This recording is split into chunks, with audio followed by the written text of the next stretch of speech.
우리 다 함께 마가복음 1장 9절로 13절까지 말씀을 우리 한 목소리로 합독하시겠습니다. 시작.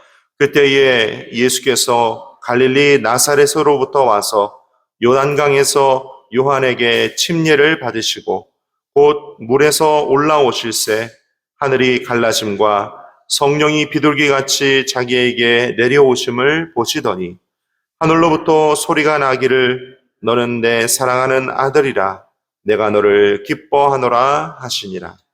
성령이 곧 예수를 광야로 몰아내신지라. 광야에서 40일을 계시면서 사탄에게 시험을 받으시며 들짐승과 함께 계시니 천사들이 수종 들더라. 아멘. 오늘 마가복음 1장 9절로 13절까지 말씀을 가지고 제목을 한번 따라할까요? 성령을 비둘기같이, 이런 제목을 함께 말씀 나누기 원합니다. 제가 오늘 경인성전에 와서 첫 번째 새벽 예배인데요. 특별한 일이 없으면 가급적 화요일과 또 수요일은 우리 당회장 목사님 은혜 말씀 드려야 되고, 목요일, 제가 화요일, 목요일은 말씀을 증거해 보도록 하겠습니다. 저 신학생 때 혹독한 훈련을 받았어요. 금식이 아니라 금식을 밥 먹듯이 했습니다. 밥 먹듯이. 그리고 물질 연단도 굉장히 심하게 받았습니다. 금식도 많이 했고, 금식이 뭐예요? 자발적으로 하면 금식이고, 하나님 강제적으로 시키시면 금식 아니겠어요? 그렇죠? 여러분 막 금식하신 경우 많이 있으실 거예요. 문제 때문에 어쩔 수 없어서 하나님 앞에 강제로 금식하다시피 금식한 경험 많이 있으실 겁니다. 그런 금식이나 금식기도 또 물질연단, 신학 가운데 여러 가지 훈련을 받잖아요. 그런 과정들보다 더 센 연단이 있었다 하면 아마 철저한 고독 훈련이었을 것 같아요. 신학생 때 제가 철저히 고독한 생활을 하는 그런 고독 훈련을 받았습니다. 왜 그랬을까? 지금 생각해 보니까요, 그 모든 훈련과 연단은 다 한번 따라할까요? 하나님만 바라보게, 하나님만 바라보게 하신 훈련이었던 것 같습니다. 그렇죠? 하나님만 바라보게 하셨어요. 사람을 의지하지 말게 하셨고 환경을 의지하지 않게 하셨습니다. 아마 제가 그 이전에 사람 바라보고 환경을 의지하고 인간적 본성과 습성으로 하는 일들이 많았다 보니 하나님께서 그래 넌 이제부터 최종 훈련 받아야 돼 하시면서 그렇게 강하게 훈련시키셨던 것 같습니다. 어쩌나 훈련을 많이 받았는지요? 훈련 받는 과정 가운데 너무 힘드니까, 너무 괴로우니까, 그렇죠?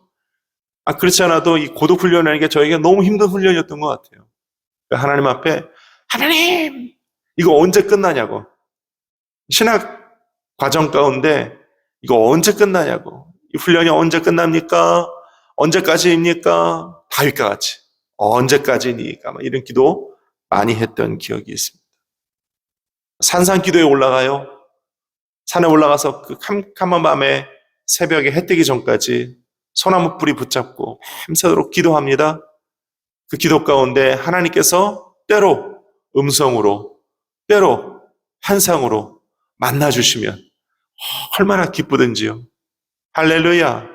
비록 내가 지금은 환경이 어렵고 연단 가운데 있고 철저히 고독 훈련 가운데 있고 신학생이고 아무도 알아주지 않는 고독한 생활을 하고 있지만 산 위에서 하나님 만나니까 마음속으로 생각 속으로 주님의 음성이 들리니까 어찌나 기쁘고 할렐루야.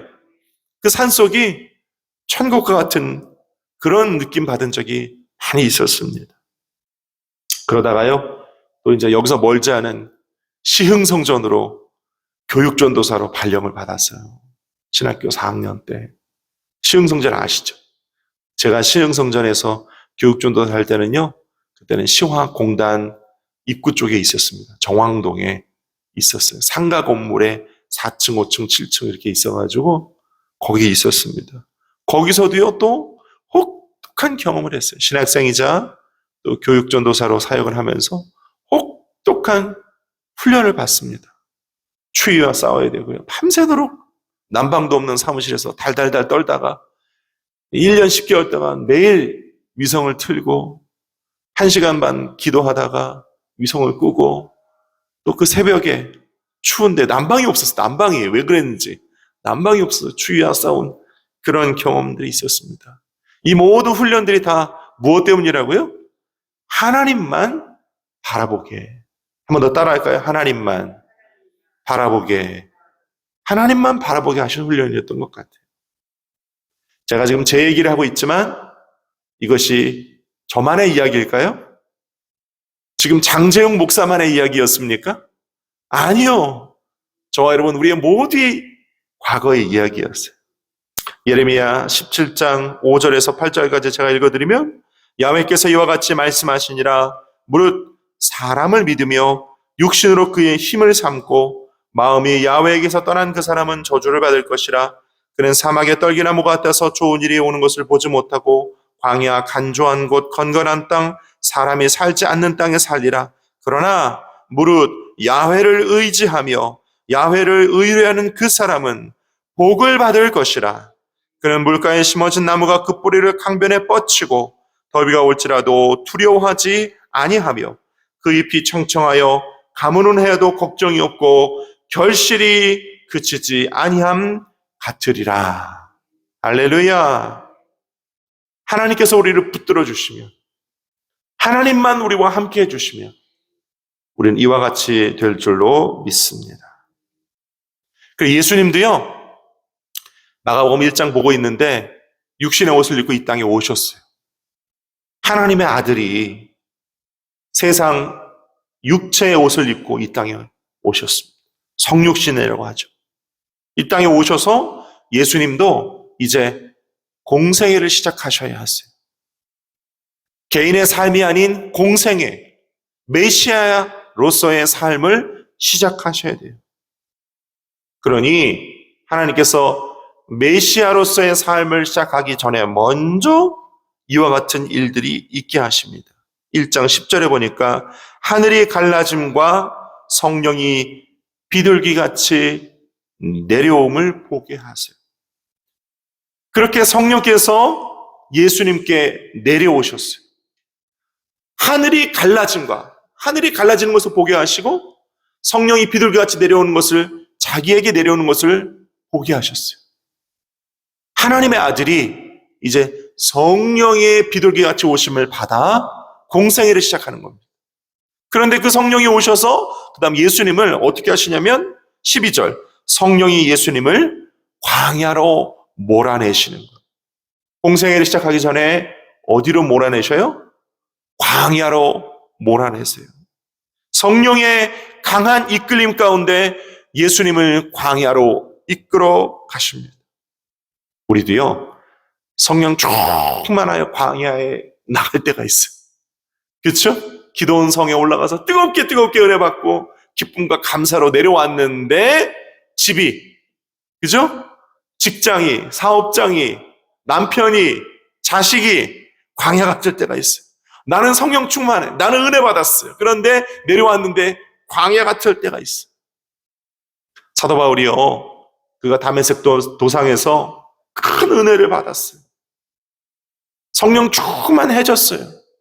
그런데 그의 1차, 2차, 3차 전도 여행의 과정과 여정을 보면 광야 같은 걸음을 걸어가요. 광야 같은. 아시아로 가려고 했는데 꿈의 환상에서 마게도냐 사람이 건너와서 우리를 도우라. 성령의 메시지 아니에요? 그 믿음으로 순종하고 마게도냐 땅으로 건너갔는데 거기서부터 광야 같은 일들이 사도 바울에게 벌어지는 것입니다. 여러분, 때로 성령의 역사, 성령의 이끄심은요, 우리 인생의 광야 같은 땅을 허락할 때가 있어요. 그러나 그 가운데서도 이기고 승리해 나가는 경인성전 저와 여러분 다 되시기를 예수님의 이름으로 축원을 드립니다. 목사님, 그러면 어떻게 이길 수 있나요? 쉬운 일이 아닌데 어떻게 이길 수 있나요? 성령의 세례와 성령 침례죠? 성령이 이끄시면 순종함으로 이길 수 있는 줄로 믿습니다. 할렐루야. 우리가 살면서요, 때로 성령의 강한 메시지가 필요해요. 그렇죠? 물론 우리가 믿기는 믿어요. 믿음이 있어요. 여러분 다 믿음이 있기 때문에 이 새벽에 나오신 거 아니에요. 믿음이 있지만 때로 듣고 보고 생각하는 것이 세상의 영향을 받다 보니 세상이 어느새 침투해 와서 우리 마음을 미혹하고 혼탁하게 하고 조종할 때가 있어요. 그럴 때마다 성령은 오셔서 우리를 다시 붙들어 주시고, 가슴에 손 얹고 한번 따라할까요? 성령은 오셔서 내 마음 붙들어 주시고 메시지 주시고 이끌어 주시기를 원합니다. 그렇게 우리가 좀 보고 듣고 느껴야 될 때가 있어요. 그래서요, 예수님도 하늘이 갈라지는 것을 보셨대요. 하늘이 갈라지는 것을 보셨대요. 하늘이 갈라지는 것을 예수님 보셨다, 이 말은 오늘 우리에게 적용하자면요, 우리도 때로 성령의 역사들이 좀 신비하게 체험되어져야 될 필요가 있어요. 때로 하나님의 음성이 들려줘야 될 필요가 있어요.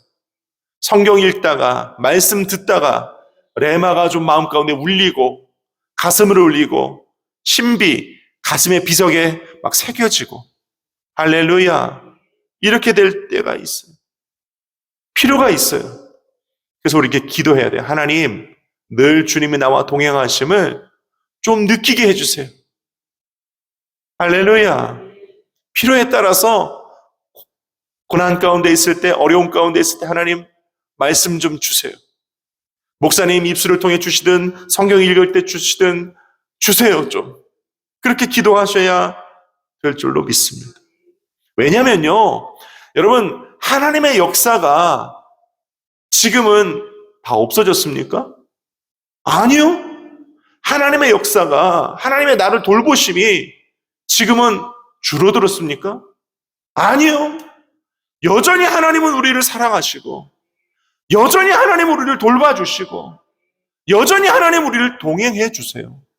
다만 우리가 자꾸 잊어버리기 때문에, 우리가 자꾸 믿지 않기 때문에, 우리가 자꾸 세상에 좀 더 마음과 생각이 기울기 때문에 좀 예전보다 덜 느껴질 뿐이에요. 그러니 이렇게 기도하시기 바랍니다. 하나님, 다시 회복시켜 주세요. 다시 말씀의 레마를 주세요. 다시 강하고 뜨거운 믿음을 내 마음 가운데 주세요. 내가 성령과 정말 친밀하게 동행하게 해주세요.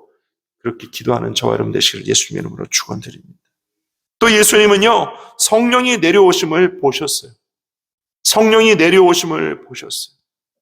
예수님께서 공생애를 시작하시기 전에 하늘로부터 하늘의 갈라짐과 성령이 비둘기같이 자신에게 내려오심을 보셨다. 여러분, 이쯤 되면요, 예수님은 공생애 생활을 거부할 수가 없는 거죠. 그렇죠? 예수님은 공생애 생활을 거부할 수가 없는, 이쯤 되면 하늘이 갈라짐과 예수님께 성령이 비둘기같이 내려오심을 예수님이 보시면요, 거부할 수가 없는 거예요. 우리 인생도 마찬가지예요. 제가 아까 방금 전에 말씀드렸듯이 하나님 말씀 좀 주세요. 하나님 음성 좀 듣게 해주세요. 이렇게 기도하다가 정말로 말씀이 레마로 확 오는 거예요. 심령에 뜨거운 믿음이 막 스멀스멀 되살아나는 거예요. 내가 정말 기도원 성에 큰맘 먹고 2박 3일 갔는데 10년 전까지 가기만 하면 뜨겁게 성령이 임했던 게 한 10년 전부터 서서히 기도원 올라가도 금식해도 예배드려도 별 느낌이 없다가 이번에 기도원 갔는데 막 다시 막 성령의 불이 임하고 막 심령이 뜨거워지고 열정이 되살아났어. 이러면 얼마나 좋아요. 그렇죠? 그렇게 되면 그래, 하나님께서 나에게 다시 성령의 기름 부음, 뜨거운 열정, 사명을 다시 회복시켜 주셨구나 느끼는 거 아니겠어요? 그 정도 느껴지면 그 다음엔 가만히 있을 수가 없는 거죠. 그렇죠? 예배도 더욱 뜨겁게, 기도도 더욱 뜨겁게, 여러분 각자가 맡은 사명도 더욱 뜨겁게 감당할 수 있는 줄로 믿습니다. 그런데요, 한 걸음을 더 나아가요. 예수님은요, 너는 내 사랑하는 아들이라 내가 너를 기뻐하노라 하나님의 음성까지 들었어요. 음성까지 들었어요. 여러분, 우리도요, 말씀 듣다가 레마를 들었는데 그 레마가 목사님의 입술에서 나오는 성경 한 구절이, 내가 성경 읽다가 내 눈 가운데 보여지는 성경 한 구절이 마치 음성 들리듯 막 내 심령을 울리고, 그쵸? 내 가슴을 울리고 막 이러면 그 다음 어떻게 돼요? 가만히 있을 수가 없는 거예요. 가만히 있을 수 없는 거예요. 저는 이렇게 예수님이 받으셨던 것처럼 오늘날 우리에게도 은혜가 임하기를 축원드립니다. 하늘의 갈라짐을 보고 비둘기 같은 성령이 내려오심을 보고 너는 내 아들이다, 내가 너를 기뻐하노라 음성도 듣고 이렇게 될 수 있기를 축원드립니다. 정말로 이렇게 될 수 있기를 축원드립니다. 정말로 성령이 이렇게 강하고 세미하게 여러분 만나주시고 여러분에게 손을 내밀어 주시는 것, 여러분의 삶을 붙드시고 이끌어 주시는 것 느끼는 그런 성령의 은혜로운 역사가 여러분 가운데 회복되어지기를 축원을 드립니다. 처음 예수 믿고 처음 성령 받고 처음 뜨거운 신앙생활 할 때는요, 정말 기도만 하면 주님이 내 앞에 계신 것 같고, 그렇죠? 기도만 하면 하나님이 세미하게 아주 구체적으로 매일매일의 삶 가운데 막 응답을 부어주시고 기적을 부어주시고, 여러분 다 느꼈죠? 옛날에 다 느끼셨잖아요. 그렇죠? 별로 못 느끼신 표정으로 저를 바라보시는데 옛날에 다 느끼셨어요. 저도 느꼈고 여러분도 느끼셨어요. 그런데 어느 날 시간이 가면 갈수록 조금씩 그 응답, 그 체험, 그 뜨거운 열정이 조금씩 무뎌졌어요. 가라앉은 것 같아요. 조금 식은 것 같아요. 그러나 오늘 저 여러분 가운데 우리 경인성전에 하나님은 다시 회복의 은혜를 부어주실 줄로 믿습니다. 제가 지금 누구 얘기하고 있냐면요, 제 얘기하고 있는 거예요. 장재영 목사 제 얘기하고 있는 거예요. 오늘 설교는 저를 향한 설교예요. 할렐루야.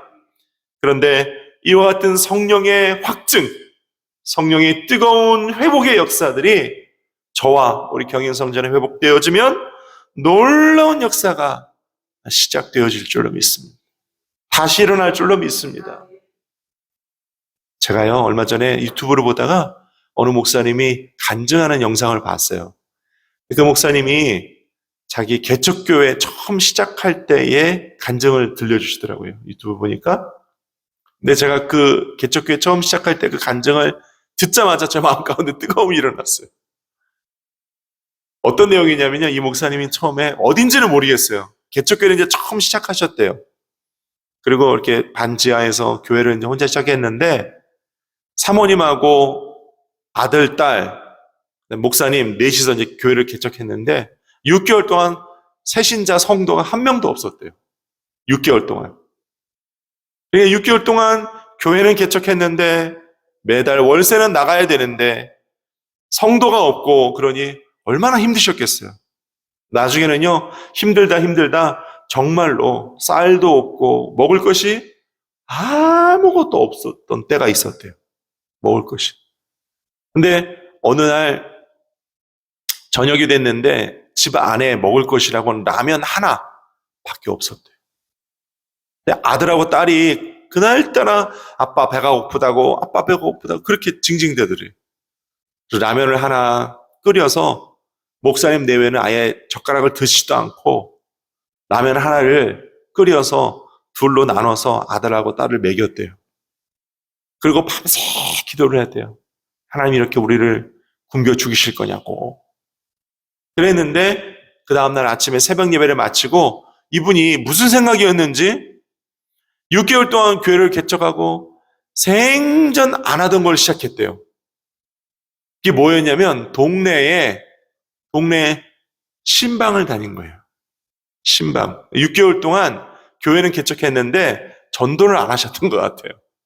전도를 안 하시고 집집마다 돌아다니면서 신방을 안 하셨던 것 같아요. 전도 신방이죠, 그러니까. 그래서 이분이 마음 가운데 기도를 하다가 전도 신방을 가야 되겠다.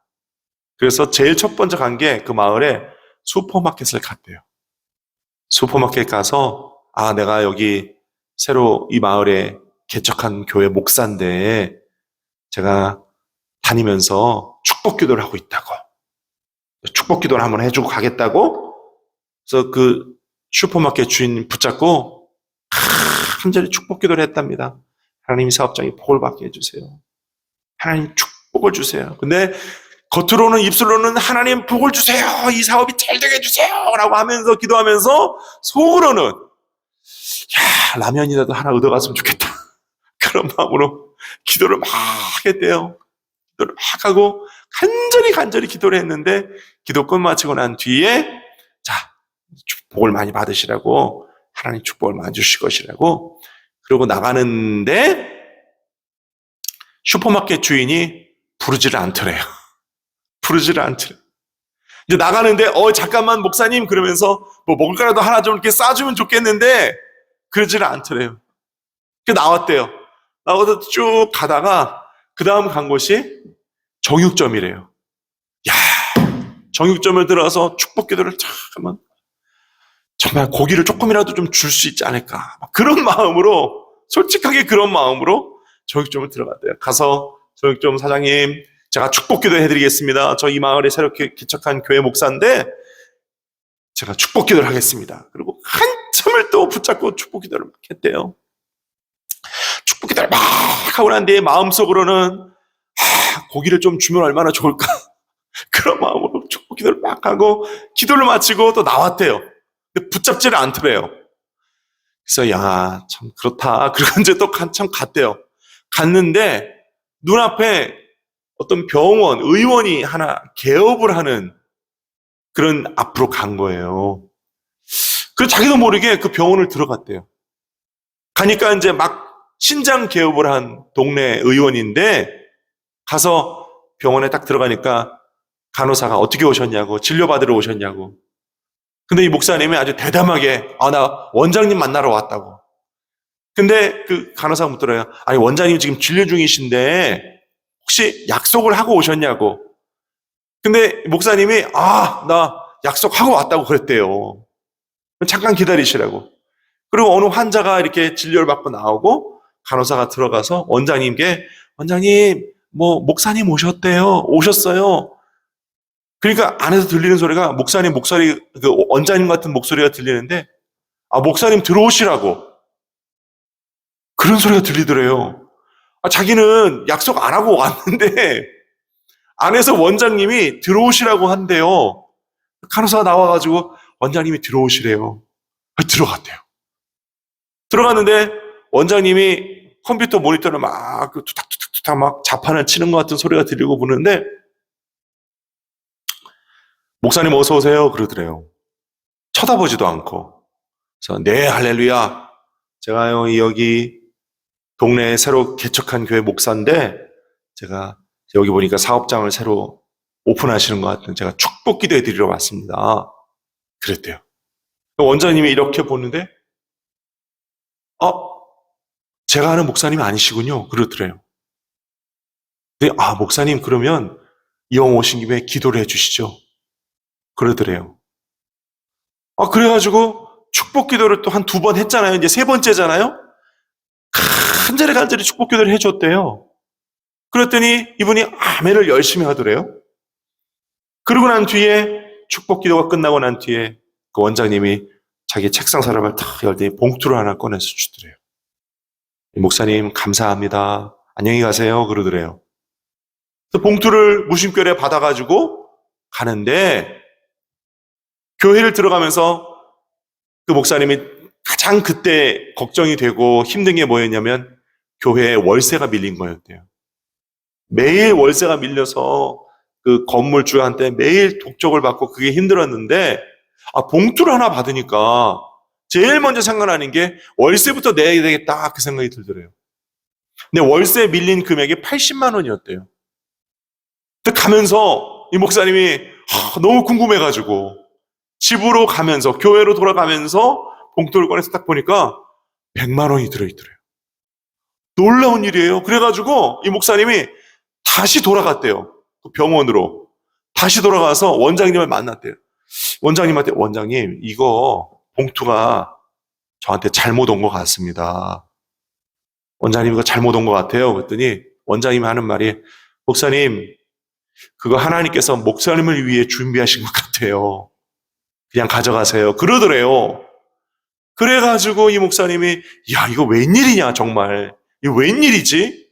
그러면서 이제 교회로 돌아가서 그 같은 건물에 이제 건물주가 계신데, 건물주에 가서 밀린 월세도 내고, 또 거스름돈도 20만 원 받아가지고, 그날 저녁에는 오래간만에 가족들이 음식을 해서 먹었대요. 그러고 난 뒤에 며칠 뒤에 주일이 됐대요. 주일이 됐는데요. 그 전주까지만 해도 성도가 하나도 없었잖아요. 주일이 됐는데 성도가 3명 와서 앉아있더래요. 3명 와서 앉아있더래요. 근데 그 3명이 누구냐? 하나는 슈퍼마켓 주인, 하나는 정육점 주인, 하나는 병원 원장님이 주일날 와서 앉아있더래요. 할렐루야. 그래가지고 예배를 다 마치고 난 뒤에 예배 마치고 정육점 주인, 슈퍼마켓 주인, 병원 원장님한테 물어봤대요. 아니, 어떻게 여기를 오시게 됐냐고. 그랬더니요, 정육점 주인이 그러더래요. 자기가 타 지역에서 예전에 열심히 신앙생활했던 교회 집사래요. 그런데 그 교회에서 시험 들어서 성도와 싸우고 교회를 나왔는데 그 다음에 다른 교회를 찾지 못해서 신앙생활을 중단한 지가 꽤 오래됐대요. 근데 신앙생활을 꽤 오래 중단하고 있는데 여전히 하나님은 자기를 찾지 않는 것 같더래요. 마음속으로 그런 마음이 있었대요. 그래서 하나님이 나를 버렸나 보다. 그런 마음에 시험을 가지고 있으면서 마음속으로 자기가 혼자 생각하기를, 누가 나를 와서 전도를 하면 내가 그 교회를 다시 가고 하나님이 다시 나를 부르는 사인으로 내가 생각해야지. 그랬는데 목사님이 오셨다는 거예요. 자기 정육점에. 슈퍼마켓 주인도 거의 비슷한 간증을 하더래요. 자기가 어렸을 때 교회 다녔던 기억이 있는데, 그런데 마음속으로 언젠가는 내가 교회를 다시 다녀야 되지 않을까, 이런 마음이 있었는데, 그때 목사님이 오셔가지고 축복 기도를 막 하는데, 하나님의 나를 다시 부르는 건가 보다. 그런 마음이 와닿다. 그러면서 주일날 왔다는 거예요. 그 병원 원장님은요, 자기가 원래 서울에서 큰 교회에 안수 집사라는 거예요. 근데 자기가 큰 병원에 페이 닥터로 있다가 이제 병원을 개원을 해야 되는데 어찌어찌 알게 돼서 온 동네가 이 동네인데, 자기 교회 목사님이, 그 서울의 큰 교회 목사님이, 이 동네 교회 목사님이 오신 그날 있잖아요. 그날 원래 신방을 오시기로 한 날이었대요. 그런데 교회 비서실에서 연락 오기를, 자기 원래 다니던 교회 담임 목사님이 중요한 다른 일정이 있어 오늘은 못 오시고 다음으로 오시겠습니다. 일정이 미뤄졌대요. 그래서 그날 목사님 오시면 신방 받으면 드리려고 준비해놨던 봉투가 있었는데, 그때 그날 목사님이 오셔가지고, 생전 처음 오시는 목사님이 오셔가지고 자기 병원 사업장을 위해서 그렇게 축복 기도를 막 간절히 춤이 튀면서 기도를 하는데, 기도를 받으면서 자기 마음속으로 오늘 준비한 이 봉투가 이 목사님 건가 보다, 그런 마음이 들더래요. 그래가지고 와서 하는 얘기가, 그 원장님이, 목사님, 제가 언제까지 이 동네에서 이 병원을 하게 될지는 모르겠지만 하나님이 허락하시는 날까지는 제가 목사님께 매달 100만 원을 헌금할게요, 이랬대요. 할렐루야. 그래가지고 개척교회를 시작해서 지금 이렇게 큰 교회가 되었다는 간증이 유튜브에 올린 걸 제가 보고, 유튜브 보고 제가 은혜를 받았어요. 할렐루야. 여러분, 하나님은 살아계십니다. 오늘도 저와 여러분을 사랑하십니다. 문제는 우리인 거예요. 문제는 나인 거예요. 내가 식어지고, 내가 넘어지고, 내가 눌려있고. 그런데 하나님의 은혜, 하나님의 사랑은 여전히 햇빛과 같이 우리에게 임하고 있고, 우리가 찾기만 하면, 우리가 구하기만 하면, 엎드려 고백하고 부르짖어 기도하기만 하면 하나님의 은혜는 오늘도 하늘이 갈라짐과 같이, 성령이 비둘기같이 임하심과 같이, 너는 내 아들이다, 내가 너를 사랑한다 음성이 들림과 같이 우리에게 회복되어질 줄로 믿습니다. 예수님이 그렇게 공생에 사셨듯이 우리도 성령과 함께 뜨겁고 복된 신앙생활, 저와 여러분 가운데 다시 새롭게 일어나게 될 줄로 믿습니다. 하나님 우리와 함께 하십니다. 우리의 기도를 들어주십니다. 우리를 회복시켜 주십니다. 우리 경영성전을 하나님께서 이렇게 좋은 교회, 성전으로 허락하여 주셨으니 이곳에서 우리에게 또 새로운 역사가 일어나게 될 줄로 믿습니다. 기도하겠습니다. 하나님